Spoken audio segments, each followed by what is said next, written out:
ചോറ് കൂടുതൽ വെന്ത് പോയാൽ അത് പായസമാക്കാമെന്ന് പറയാറ് മാത്രമേ ഉള്ളൂ. പക്ഷേ ഇപ്പോൾ കണ്ടു. ഇത് മട്ടയരിൻ്റെ ചോറാണ്.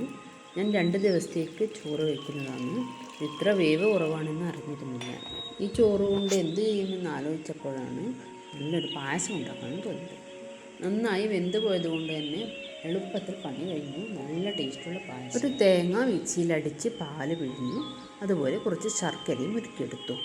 വെള്ളമൊഴിച്ച് കുറച്ചുകൂടി നന്നായി വെന്ത ചോറിലേക്ക് 2ാം പാല് ഒഴിച്ചു കൊടുക്കുക. അതിനുശേഷം ഉരുക്കി വെച്ച ശർക്കര കൂടി ചേർത്ത് കൊടുക്കുക. ഇത് നന്നായി ഇളക്കിയെടുക്കാം.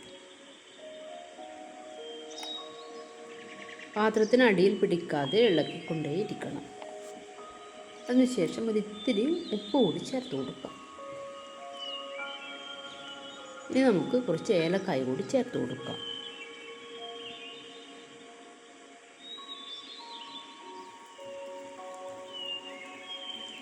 പായസം നന്നായി കുറുകി വരുന്നുണ്ട്. ഇനി നമുക്ക് 1ാം പാൽ കൂടി ചേർത്ത് കൊടുക്കാം.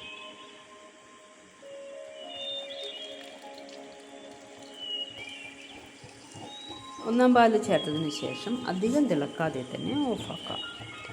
ഇനി കുറച്ച് അണ്ടിപ്പരിപ്പും മുന്തിരിയും തേങ്ങാക്കൊത്തും ഒക്കെ നെയ്യിൽ വറുത്തിട്ട് കൊടുക്കാം. അങ്ങനെ നമ്മുടെ കിഡിലൻ പായസം ഇവിടെ റെഡി ആയിട്ടുണ്ട്. ചോറ് കൊണ്ടുള്ള പായസത്തിന് ഇത്ര നല്ല ടേസ്റ്റ് ഉണ്ടാകുമെന്ന് ഞാൻ കരുതിയിരുന്നില്ല. നല്ല ടേസ്റ്റാണ്. ചോറ് വെന്ത് പോയില്ലെങ്കിലും ഇതുപോലെ വേവ് കുറഞ്ഞ അരി കൊണ്ട് നല്ല ടേസ്റ്റുള്ള പായസം നമുക്ക് തയ്യാറാക്കാം. എല്ലാവരും ഇതൊന്ന് ട്രൈ ചെയ്ത് നോക്കണം.